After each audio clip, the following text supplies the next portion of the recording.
Well, theater is a shared experience that begins with a script. Playwright Caity Shea Violette is watching hers come to life at the University of Minnesota Duluth. Caity Shea, welcome to the playlist. Thank you very much. Thank you for making time to come over and tell us about seeing your play on the stage. So fill us in. It's called Target Behavior, correct? Yes, it is. And the story centers around a young woman named Kendra, and she's gone through a really traumatic experience in her life and is really struggling to cope with that, and so much so that she's ended up in a psych ward. And throughout the story, we kind of figure out, going back and forth in time, what happened to this young woman to get her where she is, and how is she going to fight the demons of her past to rebuild her life. So tell me a little bit about where the idea for the play started and kind of how it developed. Absolutely. It started actually in a playwriting class at UMD and taught by director Tom Isbell. And it started out with just one scene, and we kind of read through it and kind of developed more and more, adding more scenes until we had a first full draft. And since then, it's been through over 20 drafts and received a concert reading last fall at UMD. Fantastic. Now, it's got some pretty heavy issues. Yes. It's got, but inspiring issues. Absolutely, and there is a lot of comedy mixed in there as well. It makes it a little bit more approachable to really talk about these issues that are facing so many young people.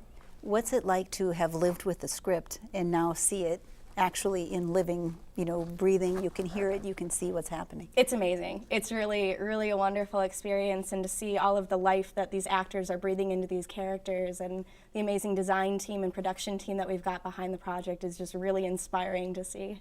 Well, it must be, because you're telling me that it's already selling. Tickets are selling well. Yeah, it's really, really cool. Great to see. Well, we had a chance to go and step into a rehearsal for Target Behavior this week. Let's watch that and then talk some more. Wonderful. Let's do one last time, top to bottom. Strawberry classic. Excuse me? For your margarita, duh. Parents. Cabo. While they're building the set upstairs in the Dudley Experimental Theater, we're down here in the bowels of the Marshall Performing Arts Center in this very sterile room. Bridget, please tell me to come on in.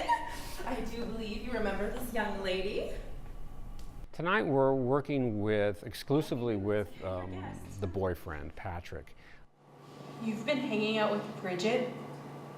Well, with my other favorite girl gone, what was I supposed to do? Get friends your own age? Easy.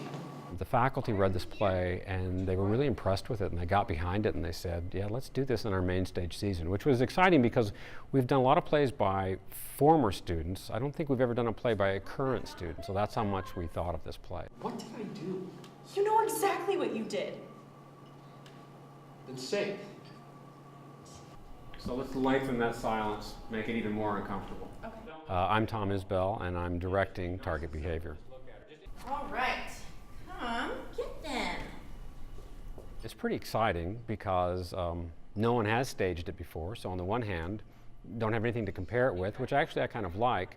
And I think I'm at a slight advantage in that I've worked with the playwright from the beginning of her working on the play, so I don't have to go try to read the books on why Shakespeare did such and such. I just ask the playwright. I shouldn't have come here. No, you know what? I shouldn't have come here.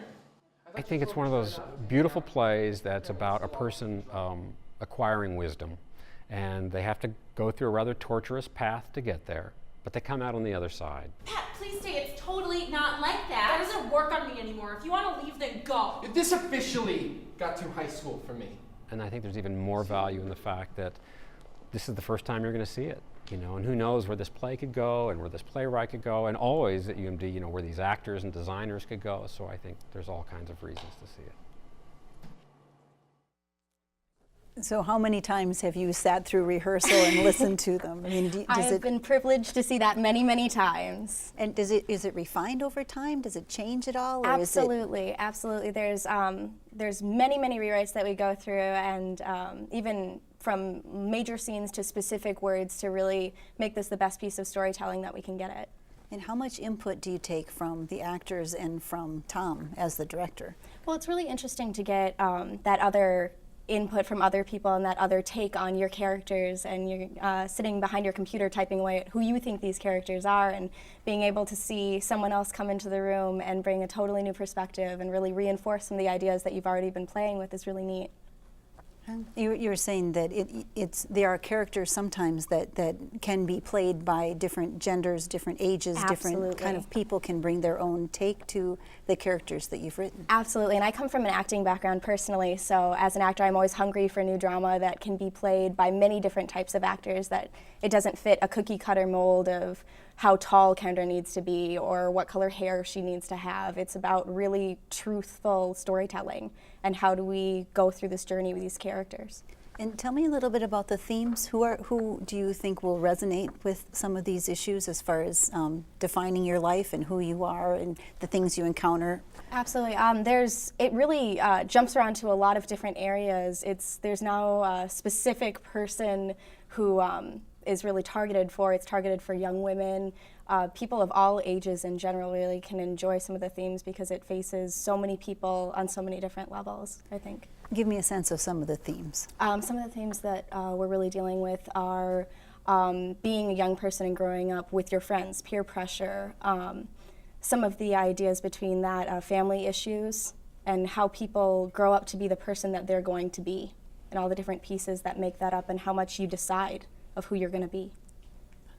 And the writing process, all of this was in your mind as you went, or how did that develop over time? Well, I mean, you start out with an idea and then you realize how many different places that idea leads you and kind of build on one and another until it really becomes a really full three-dimensional story.